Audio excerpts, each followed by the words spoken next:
Welcome to Bahujan times news headlines చూద్దాం. ముఖ్యమంత్రి హోదాలో ఏపీకి రేవంత్ రెడ్డి టార్గెట్ వాళ్ళేనా? నారా భువనేశ్వర్ని కలిసిన కానిస్టేబుల్ పై ఎస్పీ వేటు. ప్రభాస్ కి తన లెవెల్ ఏంటో తెలియట్లేదు పృథ్వీరాజ్ సుకుమారన్. ఈడీ కస్టడీలో ఎమ్మెల్సీ కవిత, ఆమె రోజువారీ దినచర్య ఇదే. ఏపీలో రాజకీయాలు ఆసక్తికరంగా మారుతున్నాయి. ఎన్నికల సమయం దగ్గర పడుతున్న కొద్దీ పరిణామాలు చాలా వేగంగా మారిపోతున్నాయి. ఈ నేపథ్యంలోనే తెలంగాణ సీఎం రేవంత్ రెడ్డి ఆంధ్రప్రదేశ్లో పర్యటించనున్నారు. ముఖ్యమంత్రిగా బాధ్యతలు చేపట్టిన తర్వాత రేవంత్ తొలిసారిగా ఏపీకి వెళ్తున్నారు. మార్చి 11న విశాఖపట్నం స్టీల్ ప్లాంట్ ప్రైవేటీకరణను నిరసిస్తూ ఏపీ కాంగ్రెస్ ఆందోళన కార్యక్రమాలు చేపట్టనుంది. అందులో భాగంగా విశాఖలో సభ ఏర్పాటు చేసింది. ఈ సభకు ముఖ్య అతిథిగా తెలంగాణ సీఎం రేవంత్ రెడ్డి హాజరు కానున్నారు. టీడీపీ అధినేత చంద్రబాబు సతీమణి నారా భువనేశ్వర్ని కలిసిన కానిస్టేబుల్ సాకిరి రాజశేఖర్ ను సస్పెండ్ చేస్తూ తిరుపతి ఎస్పీ కృష్ణకాంత్ పటేల్ ఉత్తర్వులు జారీ చేశారు. తిరుపతి దిశ పోలీస్ స్టేషన్ లో పనిచేస్తున్న కానిస్టేబుల్ రాజశేఖర్ అన్నమయ్య జిల్లాలో నిజం గెలవాలి కార్యక్రమంలో పాల్గొనేందుకు భువనేశ్వరి తిరుపతి జిల్లా బకారపేట మీదుగా వెళ్తుండగా కలిశారు. కానిస్టేబుల్ పై ఫిర్యాదులు రావడంతో విచారణ అనంతరం ఆయన్ను సస్పెండ్ చేసినట్లు ఎస్పీ తెలిపారు. జిల్లా పోలీసులు అధికారులు సిబ్బంది తమ వ్యక్తిగత అభిప్రాయాలను బహిర్గతం చేయడం, రాజకీయ పార్టీ కార్యక్రమాల్లో పాల్గొనడం వంటి వాటిని ఎన్నికల ప్రవర్తన నియమావళి ఉల్లంఘనగా పరిగణించి చట్ట ప్రకారం చర్యలు తీసుకుంటామని హెచ్చరించారు. Pan India star Prabhas recent గా సలార్ పార్ట్ 1 సినిమాలో బ్లాక్ బస్టర్ అందుకున్నాడు. ఈ చిత్రంలో ప్రభాస్ తర్వాత ఫ్యాన్స్ కి ఎక్కువగా నచ్చిన క్యారెక్టర్ వరదరాజ మన్నార్తి. ఎందుకంటే ఈ పాత్రను అంత అద్భుతంగా చేశారు. మలయాళ hero Prithviraj Sukumaran, Prabhas Prithviraj on screen friendship కి అయితే ఆడియన్స్ ఫిదా అయిపోయారు. అయితే ఈ సినిమా తర్వాత ఆన్ స్క్రీన్ లో కూడా వీళ్ళిద్దరూ అంతే గొప్ప స్నేహితులైపోయారు. ఈ విషయాన్ని చాలా సార్లు పృథ్వీరాజ్ కూడా చెప్పారు. అయితే తాజాగా తన కొత్త సినిమా ఆడు జీవితం ప్రమోషన్స్ లో భాగంగా ఇచ్చిన ఓ ఇంటర్వ్యూలో ప్రభాస్ తో తన స్నేహం గురించి ఇంట్రెస్టింగ్ కామెంట్ చేశారు పృథ్వీరాజ్. ఢిల్లీ లిక్కర్ స్కామ్ కేసులో BRS MLC Kalvakuntla Kavitha arrest అయిన విషయం తెలిసిందే. ఆమెకు ఢిల్లీ రౌస్ అవెన్యూ కోర్టు 7 రోజుల కస్టడీ విధించగా ప్రస్తుతం ఆమె ఈడీ కస్టడీలో ఉన్నారు. భగవద్గీత పుస్తక పఠనం, భగవన్నామ స్మరణతో కవిత దినచర్యను కొనసాగిస్తున్నారు. బుధవారం ఏకాదశి సందర్భంగా ధ్యానం చేస్తూ ఉపవాస దీక్షలో ఉన్నారు. ఆమె కోరిక మేరకు ఈడీ అధికారులు పలు రకాల పనులను కవితకు అందించారు. జనసేన అభ్యర్థి కొణతాల రామకృష్ణ ఎన్నికల నియమావళికి విరుద్ధంగా సచివాలయ ఉద్యోగులు ప్రవర్తించవద్దని కొణతాల రామకృష్ణ హితవు పలికారు. కొందరు సచివాలయ ఉద్యోగులు అత్యుత్సాహం చూపిస్తూ అధికార పార్టీకి ప్రచారం చేస్తున్నారని, వీటికి సంబంధించి ఈసీకి ఫిర్యాదు చేస్తామని హెచ్చరించారు. భవిష్యత్తులో జరగబోయే పరిణామాలకు తమకు బాధ్యత ఉండబోదని శృతి మెత్తగా చెప్పారు. మేమందరూ కూడా చెప్పడం జరిగింది. ఏ విధంగా అయితే ప్రభుత్వ అధికారులు కానీ, వాలంటీర్లు కానీ, లేదంటే సెక్రటేరియట్ సంబంధించినటువంటి ఉద్యోగస్తులు కానీ, ఏ స్థాయిలో ఉద్యోగస్తులైనా, కాంట్రాక్ట్లో ఉన్నట్టు ఎవరైనప్పటికీ ఈ ప్రచార కార్యక్రమంలో కానీ, లేదంటే వేరే రకంగా రాజకీయ కార్యక్రమాలు ఏం జరిపినప్పటికీ వెంటనే తగు చర్యలు తీసుకోవాలని రాష్ట్ర ఎన్నికల కమిషన్ కాదు, కేంద్ర ఎన్నికల కమిషన్ కూడా ఫిర్యాదు చేయడం జరుగుతుంది. ఈసరికే ఎన్నికల కమిషన్ నిన్న ఒక వాలంటీర్ను ఒకరినో వారి మీద చర్యలు కూడా తీసుకోవడం జరిగింది. మేమైతే ఎక్కడైతే ఉన్నారో వాళ్ళు వెంటనే ఫోటోలు తీసుకొని డైరెక్ట్గా ఎన్నికల కమిషన్కి రిపోర్ట్ చేసే విధంగా వాళ్ళకి టోల్ ఫ్రీ నెంబర్ కూడా ఉంది సెంట్రల్ ఎన్నికల కమిషన్కి. అదేవిధంగా రాష్ట్ర ఎన్నికలు పెట్టి తగు చర్యలు తీసుకోవడం జరుగుతుంది. వాళ్ళకు కూడా మా అప్పీల్ ఏంటంటే, దయచేసి ఇటువంటి కార్యక్రమంలో మీరు పాల్గొంటే భవిష్యత్తులో జరిగే కార్యక్రమాలకి మరి ఎవరిది బాధ్యులు కాదు. దయచేసి వాటికి దూరంగా ఉండాల్సిందే కోరుతున్నాం. అనకాపల్లి మాజీ మున్సిపల్ కౌన్సిలర్, కాంగ్రెస్ నేత దివంగత కడిమిశెట్టి రామ్జీ ఇంటి నుండి జనసేన అభ్యర్థి కొణతాల రామకృష్ణ ఎన్నికల ప్రచారం ప్రారంభించారు. గతంలో ఇద్దరు కాంగ్రెస్ పార్టీలో కలిసి పనిచేయడం జరిగింది. కాంగ్రెస్ లో మంత్రిగా పనిచేసినప్పుడు దివంగత కడిమిశెట్టి రామ్జీ భార్య మహాలక్ష్మి మున్సిపల్ చైర్పర్సన్ గా పనిచేశారు. కడిమిశెట్టి రామ్జీ వైసీ సామాజిక వర్గానికి చెందిన వ్యక్తి కావడంతో సెంటిమెంట్ గా కొణతాల రామకృష్ణ ఎన్నికల ప్రచారం ప్రారంభించారు. కడిమిశెట్టి రామ్జీ భార్య ఆమె కుమారుని కలిసి జనసేనకు ఓటు వేయాల్సిందిగా కోరారు. కడిమిశెట్టి రామ్జీ ఆది నుండి కాంగ్రెస్ లోనే కొనసాగారు. రాష్ట్రంలో జరిగిన పరిణామాల తర్వాత వైఎస్ఆర్సీపీ పార్టీ ఆవిర్భవించినప్పటికీ కొణతాల రామకృష్ణ పార్టీ మారి వైసీపీకి వెళ్లారు. కడిమిశెట్టి రామ్జీ మాత్రం చివరి వరకు కాంగ్రెస్ లోనే కొనసాగారు.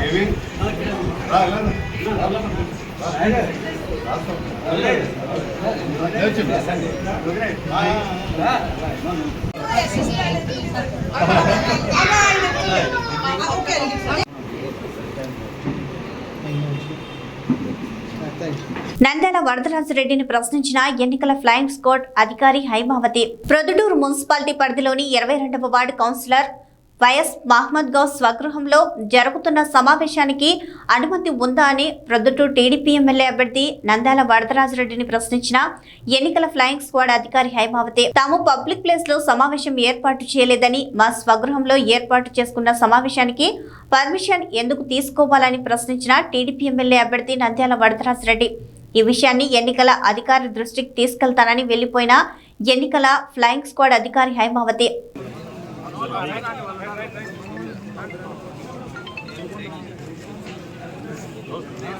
నమస్కారం మీడియా మిత్రులకి అందరికీ నమస్కారం.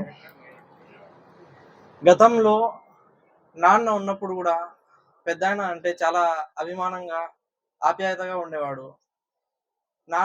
నాన్న పెద్దాయన కోసము అప్పుడు పార్టీలో కూడా పెద్దాయనతో పాటు చాలా నడిచి పెద్దాయనతోనే అప్పుడు కౌన్సిలర్ ఈయన హయాంలోనే కౌన్సిలర్గా కూడా నాన్న ఉన్నాడు.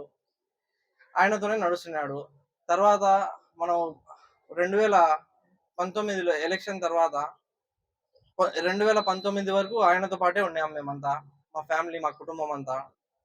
2019 ఎలక్షన్ తర్వాత కొన్ని కారణాల వల్ల కొంచెం పెద్దాయన కొంచెం ఎలక్షన్లో కొంచెం సైలెంట్గా ఉండడం వల్ల అప్పుడు పోయి నాన్న కూడా మనం ఇలా మీరు కూడా సైలెంట్గా ఉన్నారు, మనము వేరే వైఎస్ఆర్సీపీ పార్టీలో వాళ్ళు ఆహ్వానిస్తున్నారు, మేము పోదలుచుకున్నామని చెప్పి ఆయన అడిగి ఆయన పర్మిషన్ తీసుకొని అప్పుడు నాన్న కూడా వైఎస్ఆర్ పార్టీలోకి ఆహ్వానించిన తర్వాత మనం పోయినాము. కానీ కొన్ని కారణాల వల్ల వైఎస్ఆర్ పార్టీలో కూడా మనకు మన గౌరవము ప్లస్ మన మైనార్టీస్కి న్యాయము రెండు జరగకపోవడం వల్ల నేను కూడా అక్కడి నుంచి తప్పుకొని సైలెంట్ అయిపోయి మళ్ళీ కొన్ని రోజుల తర్వాత నాకు సస్పెండ్ చేసినారని చెప్పారు. కానీ వాళ్ళు సస్పెండ్ చేయడానికి వాళ్ళు నాకు ఏ అర్హత లేదు, ఎందుకంటే ఇండిపెండెంట్ కౌన్సిలర్ని. అందుకు వాళ్ళ కాడి నుంచి తప్పుకున్నాను. తప్పుకున్న తర్వాత కొన్ని రోజుల తర్వాత నేను టీడీపీ అధినేత నారా చంద్రబాబు నాయుడు సమక్షంలో పోయి పార్టీలో చేరాను. పోయి చేరిన తర్వాత మనము పార్టీలో నడుస్తున్నాము. ఎవరికి టికెట్ వచ్చినా కూడా మనము వాళ్ళ వెంటే ఉంటాము. పార్టీ ఏ విధంగా నడుస్తుందో, పార్టీ ఏ విధంగా నడవనికి చెప్తాదో ఆ విధంగా మనము పార్టీకి కట్టుబడి ఉంటామని చెప్పి ఆ రోజు కూడా చెప్పడం జరిగింది. ఈ రోజు కూడా అదే చెప్పడం జరుగుతుంది. అదే విధంగా ఇప్పుడు మళ్ళీ మన అదృష్టం కొద్దీ మళ్ళీ మన వరదారెడ్డి గారికి మళ్ళీ టికెట్ పై నుంచి హై కమాండ్ నుంచి టికెట్ రావడం జరిగింది. అందుకు ఆయన కూడా మనకు మద్దతు కోసం అంతా సహకరించడం కోసం ఫోన్ చేసినారు, మాట్లాడినారు. నేను మొత్తం ఈ కాలం అంతా నేను ఎప్పుడు కూడా ఆయనకు కట్ కాలేదు. ఆయనతో పాటు ఎప్పుడు కూడా ఎల్లవేళలా ఆయనతో మాట్లాడుతున్నా, కొండాడన్నతో కూడా మాట్లాడుతున్నా, అంతా నేను టచ్లోనే ఉన్నాను.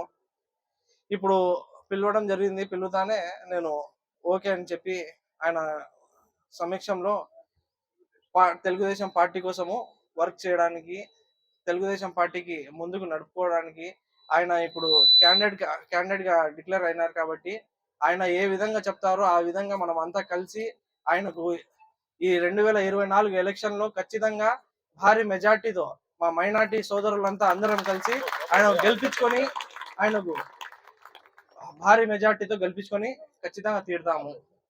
ఈ మాట అందరికీ తెలియజేస్తున్నాను. నుంచి అందరము కలిసి ప్రయాణం చేసినాము రాజకీయాలలో. నాకు మంచి మిత్రుడు, నాకు మంచి సలహాదారుడు కూడా. ఏదన్నా క్లిష్ట పరిస్థితులు వచ్చినప్పుడు ఆయనతో సలహా తీసుకుంటాండే ముస్లిం సోదరులతో వాళ్ళతో కూడా మాట్లాడి మనం ఈ మార్గం మంచి మార్గాన్ని తీసుకొని పోదామని చెప్పిన మంచి మిత్రుడు నాకు మున్నా గారు. మరి ఈరోజు యాక్టివ్గా తెలుగుదేశం పార్టీలో యాక్టివ్ రోల్ తీసుకొని మరి కౌన్సిలర్గా ఉండబడిన మహమ్మద్ గౌస్ గారిని పార్టీలోకి ఆహ్వానిస్తూ హృదయపూర్వకంగా మేమందరం ఆయన పార్టీలోకి సాగనిస్తూ ఆయన భవిష్యత్తును మా చేతుల్లో పెడుతున్నాడు. ఆయన భవిష్యత్తును తప్పకుండా మేము తీర్చిదిద్దుతాము. మంచి కౌన్సిలర్గా కూడా ఉండేటట్టు మా యొక్క సహాయాలు, సహకారాలు, అభివృద్ధి విషయంలో అన్ని రకాల మేము ఆయనకు సహకరిస్తాము. మరి స్వర్గీయ మహమ్మద్ గారు నాకు మంచి మిత్రుడు. దాదాపు నేను ఆయన 35 సంవత్సరాలు సుదీర్ఘంగా రాజకీయాలలో ప్రయాణం చేసినాము. ఎప్పుడు కూడా ఆయన అవసరం వచ్చినప్పుడు సలహాలు తీసుకుంటే ఆ సలహాలు మీ అందరితో మాట్లాడి సలహాలు నాకు ఇచ్చేవాడు. ఆ సలహాల ప్రకారం మేము ముందుకు పోయే మంచి మిత్రుడు. మరి దురదృష్టం కొద్దీ ఆయన స్వర్గీయులైనారు. మరి ఆయన కొడుకు మహమ్మద్ గౌస్ను కూడా మేము తీర్చిదిద్ది రాజకీయాలలో ఆయనంటూ ఒక వ్యక్తిగా మేము రాజకీయాల్లో నిలబెట్టాలనే ఒక ఆలోచనతో నేను స్వయంగా ఆయనతో కలిసి మాట్లాడకపోయినప్పటి నుంచి ఫోన్లలో చెప్తా ఉండేవాడిని, గౌస్ నువ్వు పొరపాటు చేయొద్దు, సక్రమైన పద్ధతిలో ఈ ప్రొద్దుటూరు 40 సంవత్సరాల నా రాజకీయ జీవితం ఎక్కడ కూడా ఎలాంటి తప్పు చేయకుండా ఎవరు కూడా చేయలేతి చూపకుండా రాజకీయ జీవితాన్ని గడిపినాం. ఇప్పుడు నాకు తెలుగుదేశం పార్టీ టికెట్ చంద్రబాబు నాయుడు గారు ప్రొద్దుటూరు నియోజకవర్గాన్ని కేటాయించినారంటే దయ, మీ అందరి యొక్క ఆశీర్వాదమే, ప్రొద్దుటూరు ప్రజల ఆశీర్వాదంతోనే ఎన్ని సర్వేలు చేసినా కూడా అన్ని సర్వేలలో కూడా నా పేరే వస్తా ఉంది. మరి మీరు సెల్ ఫోన్లలో వచ్చే అన్నిటిలో కూడా 72-73% వస్తా ఉంది. కానీ ఈ రోజు నాకు టికెట్ ఇచ్చింది ఈ తెలుగుదేశం పార్టీ మీద టికెట్ ఇచ్చి పోటీ చేయమని చెప్పింది ప్రొద్దుటూరు ప్రజలు. ఏ ఒక్క లీడరు నా వెనకలేడు. నేను ఒకసారి చంద్రబాబు నాయుడు గారిని హైదరాబాద్ లో కలిసి, సార్ మాకు రాజకీయాలలో మళ్ళీ కంటిన్యూ అయ్యేదానికి అవకాశం లేదని చెప్పి ఇచ్చి నేను మా కొడుకు ఒకసారి కలిసి వచ్చినాము. తర్వాత ఆవులగడ్డ మీటింగ్కి వచ్చి ఒకసారి కలిసినాం, కమలాపురం మీటింగ్కి వచ్చి ఒకసారి కలిసినాం. నేను ఎప్పుడు మళ్ళీ పైరవీలు చేయలేదు, ఆయన కోసం మళ్ళా తిరగడం లేదు, మాట్లాడలేదు. రాజకీయాలలో ఎవరైతే బలవంతుడు ఉంటాడో ఆ ఏరియాలో గెలవగలుగుతాడో వారికి టికెట్ ఇస్తారనే నాకు సంపూర్ణ నమ్మకం. ఆ నమ్మకమే ఈరోజు ప్రజలందరూ కలిసి వరదరాజు రెడ్డి గారు అయితేనే మాకు ప్రొద్దుటూరులో బాగుంటుందని అన్ని సర్వేలలో కూడా 72% సర్వే వచ్చిన కారణంగా నాకు కేటాయించడం జరిగింది. ఈ టికెట్ ప్రొద్దుటూరు టికెట్ నాకు ఇచ్చేదానికి అంత ప్రొద్దుటూరు ప్రజలు తప్పక ఏ సిఫారసు ఎవరిదేం లేదు. కాబట్టి మేము గతంలో నేను 25 సంవత్సరాలు ఎమ్మెల్యేగా, 10 సంవత్సరాలు ఇన్ఛార్జిగా, 35 సంవత్సరాలు నేను ప్రొద్దుటూరులో ఎవరికి ఏ ఇబ్బంది వచ్చినా కూడా నా దృష్టికి వచ్చి ఆదుకునేవాడిని. ఎవరు తప్పు చేసినా కూడా క్షమించేవాని కాదు. ఎందుకంటే ఈ ప్రొద్దుటూరులో దాదాపు 3.5 లక్షల జనాభా ఉన్నారు. 3.5 లక్షల జనాభాకు పోలీసు ఉంటుంది. పోలీసు అవినీతి కారణాల వలన ఎన్నో రకాల వాళ్ళంతా తప్పు చేస్తారు. పోలీసులు కానీ, అది రెవెన్యూ వాళ్ళు కానీ, ఎవరైనా కూడా మున్సిపాలిటీ వాళ్ళు కానీ ఎవరు కూడా తప్పు చేస్తే క్షమించేవాని కాదు. ప్రజల కోసం మేము ఉండేది. ప్రజలకు సర్వీస్ చేయండి, సేవ చేయండి. అంతేగాని మీరు ఏదో అధికారం ఉండదని నాకు ఇల్లు కట్టుకుంటా అంటే ఎంత డబ్బులు ఇవ్వాలా, రోడ్డు వేసిన తర్వాత ఎంత డబ్బులు ఇవ్వాలి, ఎన్నిటమని నేను దగ్గరికి చేర్చేవాడిని. వాళ్ళందరినీ కూడా ఖచ్చితంగా నిందించేవాడిని. కాబట్టి ప్రొద్దుటూరులో ఇప్పుడు అటువంటి పరిస్థితులు లేవు. గత 10 సంవత్సరాల నుంచి మన ఎమ్మెల్యే రాచమల్లి శివప్రసాద్ రెడ్డి గారు ఎమ్మెల్యే ఉంటున్నారు. ఆయన ఆస్తి ఇప్పటికీ 1000 కోట్లు. ఎట్లా వచ్చింది అది డబ్బు? వడ్డు ప్రజలది, ప్రభుత్వాన్ని డబ్బు. ఇప్పుడు ఆయన అంటాడు నేను ఏదో రాజకీయాలలో నేను ఎంతైనా డబ్బులు ఖర్చు పెట్టానంటున్నాడు. ఎవరిచ్చింది? ఎవరి ద్వారా సంపాదించుకునే డబ్బు? ప్రొద్దుటూరు ప్రజలది డబ్బు. ప్రొద్దుటూరు ప్రజల యొక్క ఆస్తులు దోచేసుకునేవాడు. డాక్టర్ స్వరూప్ కుమార్ రెడ్డి గారు ఉన్నారు, కంటి డాక్టర్ గారు. ఆయన ఇల్లు ఆయనకు తెలియకుండానే వేరే వాళ్ళకు రిజిస్టర్ అయిపోయింది. ఎట్లయిపోతుంది ఆయన లేకుండా? అడగండి. ఆయన ప్రముఖ వైద్యుడు, పొద్దుటూరులో అందరూ తెలిసిన వ్యక్తి. ఆయన ఆస్తి వేరే వాళ్ళ పేరులో రిజిస్టర్ అయింది. ఇంకొకరు ఆయన స్నేహితుని ఆస్తి కూడా రిజిస్టర్ అయిపోయింది.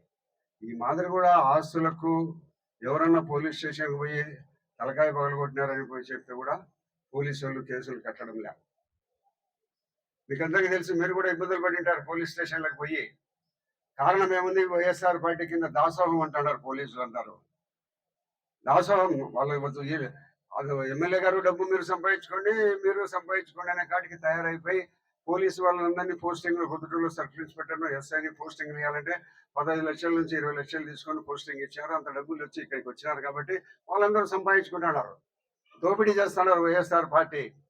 మీకు దాదాపు కూడా 5 సంవత్సరాలు 10 సంవత్సరాల నుంచి కూడా పరిస్థితి గతంలో ఉన్న పరిస్థితులు ఎట్లున్నాయి, ఇప్పుడే పరిస్థితులు ఎట్లున్నాయని మీకు అందరికీ తెలిసింటాయి. కాబట్టి ప్రొద్దుటూరు ప్రజల యొక్క మాన ప్రాణాలను రక్షించే దానికోసం ఎప్పుడు ఎల్లవేళలా మీ ముస్లిం యొక్క మైనారిటీ సోదరుల యొక్క హక్కులు పరిరక్షించే కోసం ఎప్పుడు గతంలో ఉన్నాడు. మరి మహమ్మద్ గారు, ముక్తారు, నిమ్మకాయలు చాలా మంది నాకు అందరు మిత్రులున్నారు. నాతో పాటు వచ్చి నా పక్కన సమానంగా కూర్చుంటాం. వాళ్ళ సలహాలు వింటాం.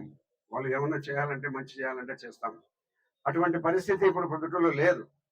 మరి ఈ పరిస్థితిని మనం పోగొట్టాలంటే ఇక్కడ తెలుగుదేశం పార్టీకి ఓట్లు వేసి మీరు గెలిపించాలి అందరూ. ఎందుకంటే ప్రజలకు పోలీస్ స్టేషన్లో కానీ ఇసుక దందా వదులుతున్నారు విపరీతంగా. మనం ఇల్లు కట్టుకోవాలంటే గతంలో 1500కు 1400కు ఇసుక వచ్చేది. మీరు ఎవరైనా ఇల్లు కట్టుకునే వాళ్ళు ఉండింటే దాదాపు 4000, 3500 ట్రాక్టర్ ఇసుక కొని ఇల్లు కట్టుకుంటాం. మా పర్మిషన్ లేదు, మా ఓన్ సైట్ కదమ్మా, మా సొంత దాంట్లో పెట్టుకుంటున్నాము. మా గతంలో ఎప్పుడు నేను చాలా కాలము రాజకీయాల్లో నేను మా సొంత స్థలంలో పెట్టుకునేదానికి ఎప్పుడు పర్మిషన్లు అవసరం లేదమ్మా. పబ్లిక్ ప్లేస్లో పెడితేనే అవసరం. మా ఇల్లు అమ్మా ఇది. మా ఇంట్లో దానికి కూడా మాకు పర్మిషన్ అంటే ఏంది? మేడం కోడ్ ఉన్నా కూడా మా సొంత దాంట్లో పెట్టుకుంటే కోడ్ వర్తించదమ్మా. ఏమన్నా గవర్నమెంట్ సైట్లోనో పబ్లిక్ సైట్లో పెడితేనే కోడ్ వర్తిస్తుంది. మా సొంత సైట్లలో పెట్టుకుంటున్నాం మేము. దానికి మిమ్మల్ని అడగాలంటే మేము ఇళ్ళలో కూడా మేము ఉండాలంటే కూడా మిమ్మల్ని అడగాలనా? గ్యాదర్ అయినా మీకు పబ్లిక్ న్యూసెన్స్ ఏం లేదు, ప్రైవేట్ స్థలం ఇది. చెప్పండి అమ్మా. మా ఇళ్లలో సొంత స్థలాల్లో పెట్టుకునే దానికి కోడ్ ఎప్పుడు లేదు. నేను 30 ఇదంతా వాళ్ళందరూ కలిసి ఇక్కడ పెట్టుకున్నారు. ఏదో ఇట్లా అవసరాల కోసం ఉంటుందని కూడా ఖాళీ సైట్ పెట్టుకున్నాడు. ఇట్లా మేము పెట్టుకుంటాను అమ్మా. మీరేం దీనికి కోడ్ వర్తించదు మేడం. మీ నేమ్మా హైమావతి. అవుమ్మా, మీతో నాకు పరిచయం ఉంది కాబట్టి ఇది మాకు తెలిసి ఓన్ సైట్లో మేము మొత్తం పెట్టుకున్నాం కాబట్టి కోడ్ వర్తించదు. పబ్లిక్ ఎక్కడైనా పెట్టుకుంటేనే కానీ రోడ్లలో ఊరేగింపుపోతే కానీ మేము పర్మిషన్ తీసుకుంటాం. తెలియజేయండి అమ్మా. కూర్చోండి, మన వాళ్ళందరూ కూర్చోండి అమ్మా. మన దుర్మార్గపు పరిపాలన పోవాలంటే మనమందరము తెలుగుదేశం పార్టీకి, చంద్రబాబు నాయుడు గారికి ఓట్లు వేసి మన ప్రొద్దుటూరులో తెలుగుదేశం పార్టీ అభ్యర్థిని గెలిపించి మనము రాష్ట్రంలో ప్రభుత్వం ఏర్పడడానికి మనం అందరము కృషి చేయాల్సిందిగా కోరుకుంటూ, భవిష్యత్తులో మీ అందరి సమక్షంలో నేను మాటిస్తున్నాను. మొహమ్మద్ గౌస్ గారిని ఎప్పుడు కూడా ఆయనకు ఎలాంటి ఇబ్బంది వచ్చినా, ఆయన సమస్యలు ఏమన్నా ఆయన వెంట ఉండి వెన్నంటే మేము ఆదుకుంటాం. అందరికీ నమస్కారం. రాబోయే ఎన్నికల్లో క్రైస్తవులు ఓట్లు అమ్ముకుంటున్నారని దుష్ప్రచారాన్ని అడ్డుకుంటామని క్రిస్టియన్ జేఏసీ అధ్యక్షులు రాజాజీ పేర్కొన్నారు. గురువారం కాకినాడ క్రిస్టియన్ జేఏసీ కార్యాలయంలో జరిగిన విలేకరుల సమావేశంలో ఆయన మాట్లాడారు. క్రైస్తవులు వేరు, రాజకీయాలు వేరని ఆయన పేర్కొన్నారు.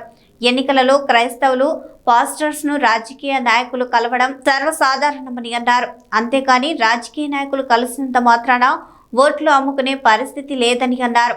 రాబోయే ఎన్నికల్లో వారికి నచ్చిన వారికి ఓట్లు వేసుకునే స్వేచ్ఛ ఉందని అన్నారు. ఈ కార్యక్రమంలో లూథరన్ చర్చ్ అధ్యక్షులు ఇస్కపట్ల ఇజ్రాయెల్, సెక్రటరీ పెనుమల్ల ఏసేపు, జేఏసీ గౌరవ అధ్యక్షులు నేహయ్య, జేఏసీ కాకినాడ అధ్యక్షులు Yesubabu, Kakinada secretary Kiran, Kakinada treasurer K Shyamal, JAC జిల్లా సెక్రటరీ మణికుమార్ తదితరులు పాల్గొన్నారు.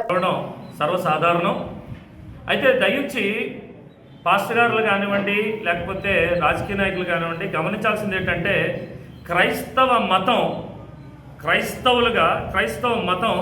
ఏ పార్టీకి కొమ్ము కాసే మతం కాదు. మతం వేరు, రాజకీయాలు వేరు. కాబట్టి దయచేసి విజ్ఞులు చాలా జాగ్రత్తగా గమనించాలి.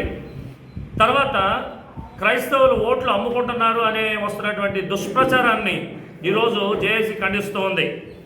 క్రైస్తవులమైన మేము దేశ సమగ్ర అభివృద్ధికి ఎప్పుడు కట్టుబడి ఉంటాం. అలాగే మా ఓటుని ఎట్టి పరిస్థితుల్లో ఏ పార్టీ కూడా కొనగలిగిన సత్తా ఏ పార్టీకి లేదు. అమ్ముకునే దుస్థితి కూడా క్రైస్తవ్యానికి లేదని ఈ సందర్భంగా మరోసారి జేఏసీ తరపు నుంచి స్పష్టం చేస్తూ ఉన్నాను. పాస్టర్ గారులని రాజకీయ నాయకులు కలవడం సర్వసాధారణం. అయితే పాస్టర్ గారు రాజకీయానికి వ్యతిరేకం కాదు, కానీ ఏ రాజకీయ పార్టీలకు కూడా ఏ పాస్టర్ గారు కూడా కొమ్ము కాయరు అనే విషయాన్ని ఈ సందర్భంగా మీ అందరికి కూడా తెలియజేస్తున్నాను. నమస్కారం. Thank you.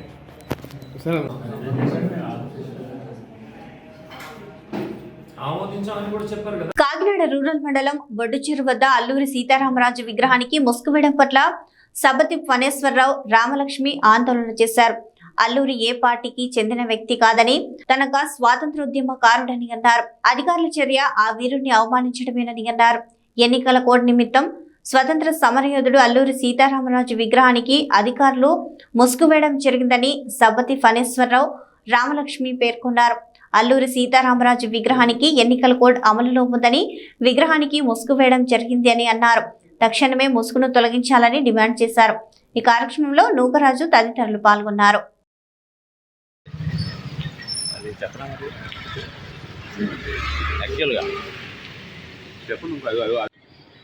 పాత్రికేయ మిత్రులకు నమస్కారం.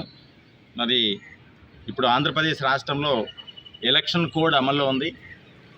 అందుచేత ప్రభుత్వ అధికారులు ఎలక్షన్ కమిషన్ నియమావళి ప్రకారం రాజకీయ నాయకుల విగ్రహాలకి మరి ముసుగు వేయాలి, వాళ్ళని పబ్లిక్ కనపడకుండా ఉండాలనేటువంటి నియమం అయితే ఉంది.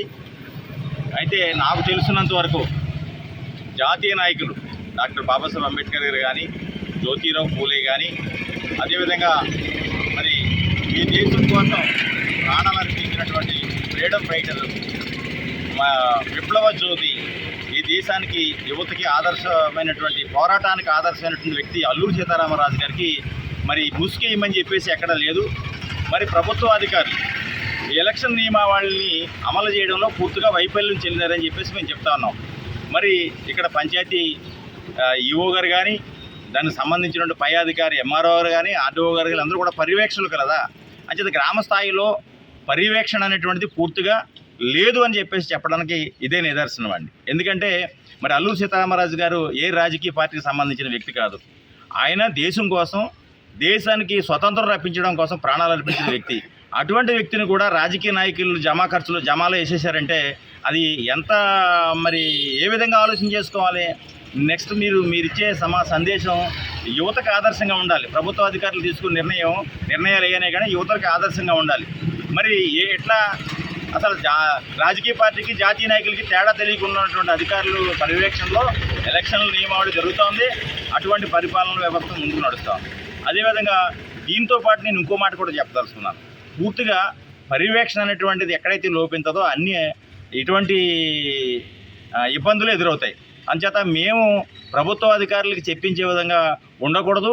మళ్ళీ రాజకీయ కోణంలో చూడకుండా మరి తక్షణం ఇటువంటి చర్యలు ఏదైతే ఉన్నదో దాని చర్య తీసుకుని ఇమీడియట్గా రిమూవ్ చేయండి. ఎందుకంటే మేమే మ్యాన్ హ్యాండ్లింగ్ చేయకూడదు, మేము తీయకూడదు. ఎందుకంటే ప్రభుత్వం మీరు ఎలక్షన్ కోర్టులో మీరు కప్పారు కాబట్టి మీరే తీయాలి కంపల్సరీగా.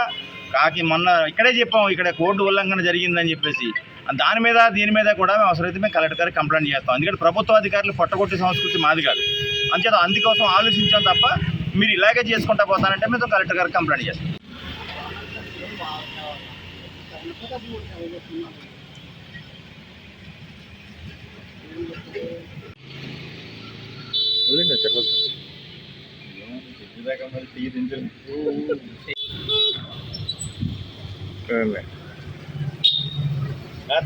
గాంధీనగర్ అంజయ్య కాలనీ 82వ వార్డ్ తెలుగుదేశం జనసేన బీజేపీ ఉమ్మడి అభ్యర్థి కొనతాల రామకృష్ణను గెలిపించాలని ప్రార్థిస్తూ ఇంటింటా ప్రచారం కార్యక్రమం జరిగింది.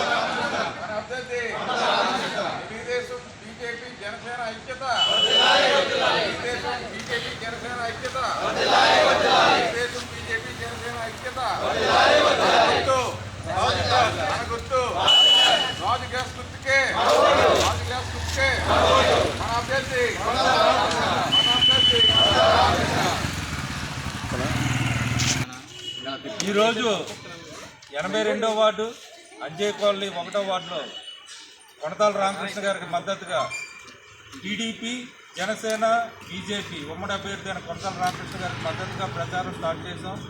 దీనికి ప్రజల నుండి మంచి స్పందన వస్తుంది. రాబోయే కాలంలో కాబోయే ఎమ్మెల్యేగా ఆల్రెడీ కొనతాల రామకృష్ణ గారిని అందరూ యాక్సెప్ట్ చేశారు. ప్రతి ఒక్కరూ గాజు గ్లాస్ గుర్తుపై ఓటు వేసి కొనతాల రామకృష్ణ గారిని అత్యధిక మెజార్టీతో గెలిపించాలని ప్రార్థించడానికి ప్రతి ఒక్క ఇంటింటికి వెళ్తున్నాం. ఇంటింటి ప్రచారంలో భాగంగా మా నాయకులు కార్యకర్తలు అందరూ ఇక్కడ పాల్గొన్నారు. అందరికీ ధన్యవాదాలు. మన గుర్తు మన గుర్తు మన అభ్యర్థి టీడీపీ జనసేన బీజేపీ ఐక్యత. టీడీపీ జనసేన బీజేపీ ఐక్యత. దేశంలోనే కల్తీ సారా మద్యం అమ్ముతున్న ఏకైక ముఖ్యమంత్రి జగన్మోహన్ రెడ్డి మాత్రమే. మాజీ శాసనసభ్యులు నియోజకవర్గ టీడీపీ ఇన్ఛార్జ్ పీలా గోవింద సత్యనారాయణ కసింకోట మండలం Tallapalem TDP Janasena BJP party శ్రేణుల ఆత్మీయ సమావేశం. రాష్ట్రంలోని జగన్ రెడ్డి చేస్తున్న అరాచక పాలన అంతం చేయడానికి యువత నడుం బిగించాలి. 30 రోజులలో రాష్ట్రానికి పట్టిన రావణాసుర పాలన అంతం ఖాయం.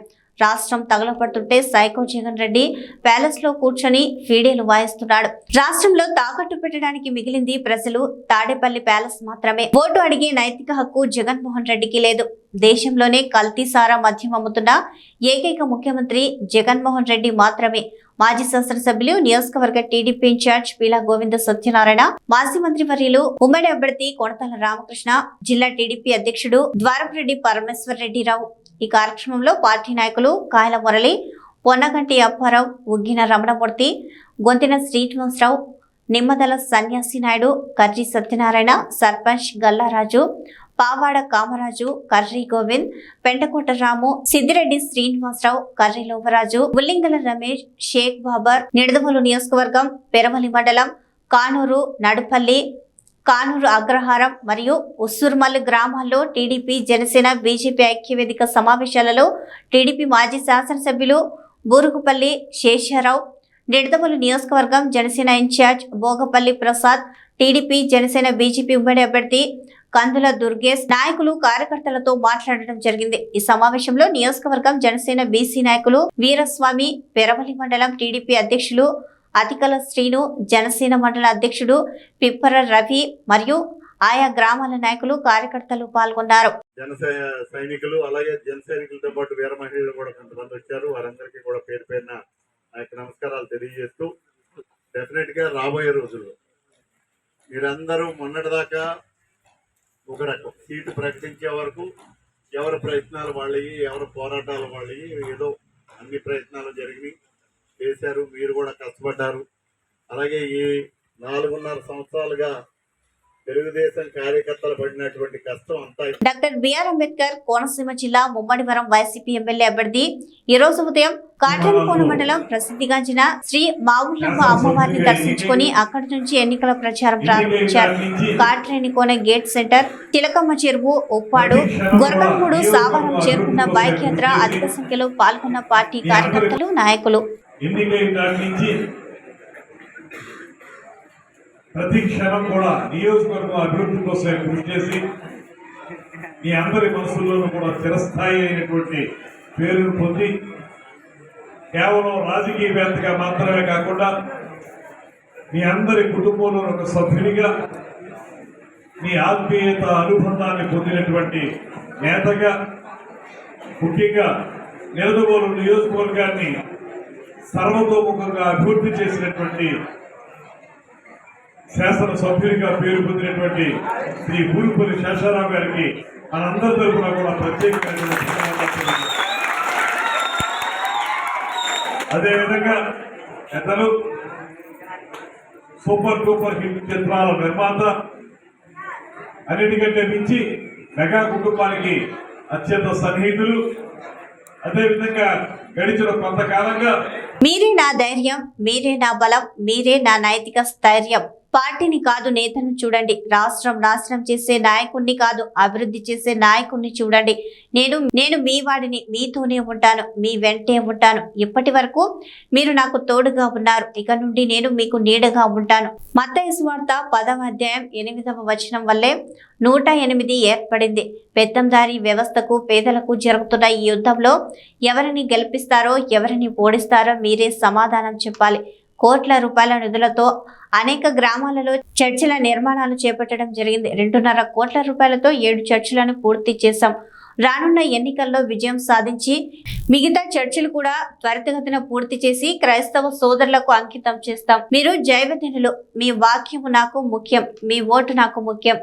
అసత్యపు మాటలతో మిమ్మల్ని మభ్యపెట్టి మీ ఓటును అడగడానికి మీ ఇంటి ముందుకు ముఖానికి రంగులు వేసుకునే వాళ్ళు వస్తున్నారు, జాగ్రత్త. 24వ సంవత్సరంలో జరగనైనటువంటి ఎలక్షన్ లో డాక్టర్ అనిల్ కుమార్ యాదవ్ గారిని మన ఎంపీగా ప్రభు వారిని కూర్చొని పెట్టినట్లుగా మనం ప్రార్థన చేద్దాం.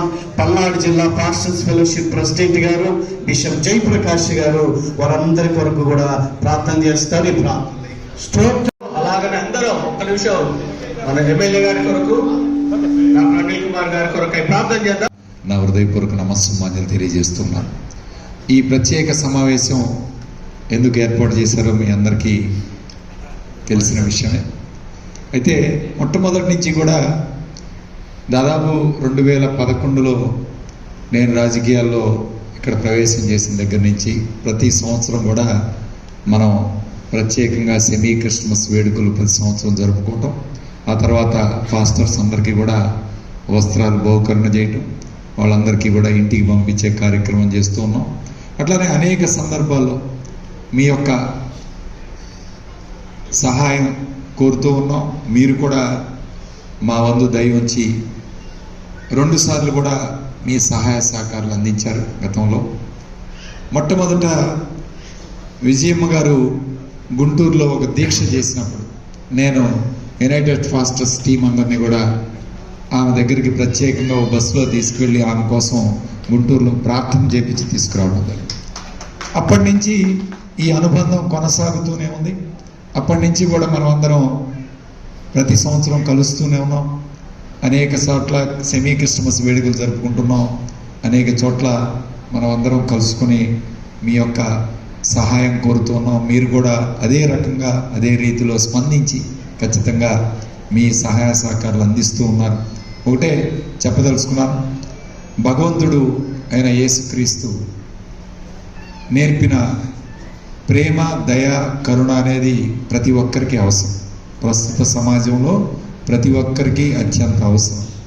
అట్లానే నేను ఎప్పుడు చెప్తూ ఉంటాను, యేసు ప్రభు నేర్పించిన ప్రేమ ఉండటం వల్లనే వైఎస్ రాజశేఖర రెడ్డి గారు ఎంతోమందికి సహాయం చేశాడు ఆయన రూపంలో అని చెప్పి నిజంగా ఆయన తీసుకొచ్చిన 108 కానీ ఆరోగ్యశ్రీ కానీ ఇప్పుడే చెప్తా ఉన్నాడు. మత్తయి సువార్త 10వ అధ్యాయం 8వ వచనం, రోగుల్ని స్వస్థపరచుడి, నిద్రపోయిన వాడిని లేపుడి. మరి ఈ వాక్యంలో ఉన్న 10:8 10వ అధ్యాయంలో ఉన్న 10, 8వ వచనంలో 8 కలిపి 108 అని నామకరణం చేసి రాజశేఖర రెడ్డి గారు కొన్ని కోట్ల మంది ప్రాణాలని నిలబెట్టిన, ఇప్పటికీ కూడా ఒక 108 వాహనం రోడ్డు మీద వస్తే రాజశేఖర రెడ్డి గారు ప్రతి ఒక్కరికి గుర్తొస్తూ ఉంటారు. ఎందుకంటే అది 108 అనే వాహనం ఈ రాష్ట్రంలో తిరుగుతున్నంతకాలం ఆయన బతికే ఉన్నాడు, జీవించే ఉన్నాడు అని చెప్పేది వాస్తవం. ప్రతి ఒక్కరు ఇవాళ ఎవరైనా కావచ్చు, ఆ 108 వాహనంలో ఏదైనా ఆపద వచ్చి ప్రయాణం చేసిన వాడికి తెలిసింది దాని విలువేంటో. ఖచ్చితంగా ఎన్నో యాక్సిడెంట్లు చూస్తాం, రోడ్డు మీద వదిలేసి వెళ్ళిపోతూ ఉంటారు.